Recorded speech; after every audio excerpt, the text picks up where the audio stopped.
Some critics are calling a new bill in Missouri the Make Murder Legal Act. It gives more protection to people who act in self-defense. And as you can probably imagine from the nickname, it's already receiving sharp criticism from those against it.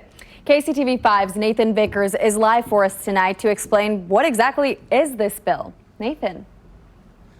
Well, it's a pretty short bill. It barely fits on one page, but it does shift the burden of proof in a self-defense case. And a lot of prosecutors, like the one here in Platte County, say that's going to make their jobs a lot more difficult.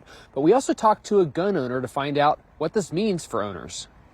We get a few of them in from time to time. For Don Pind, owning a gun carries a responsibility. That's the first thing you need to figure out, because if they have a gun, a lot of people believe that that gun will protect them no matter what, and it won't. Pind is a gunsmith and instructor at Corey's Northland Gun. Part of his training includes knowing when to pull the trigger in self-defense. You have to have in your mind the feeling that your life or someone else's life is in grave danger of great bodily harm and or the threat of death. Missouri has stand your ground laws that protect people who act in self-defense.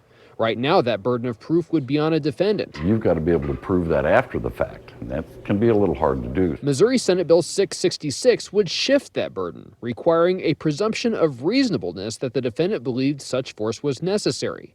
It would also make someone who acted in self-defense immune from criminal prosecution and civil action. Senate Bill 666 ought to be titled the Make Murder Legal Act, because in far too many crimes, that's exactly what it would be due. Eric Sond is the Platte County prosecuting attorney. He and other prosecutors are concerned that this bill would make many killings difficult to take to trial. In many situations, the only people in the room when somebody is murdered are the murderer and the murder victim.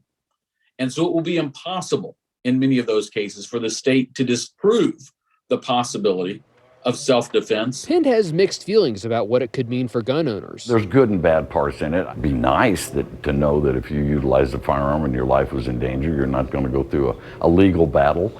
But I don't know that it's got much chance. For him, it comes back to responsibility. Get some instruction. Go someplace and find somebody that can teach you how to use this. Eric Burleson is the senator who sponsored this bill. He's from the Springfield area. He did not respond to our request for an interview.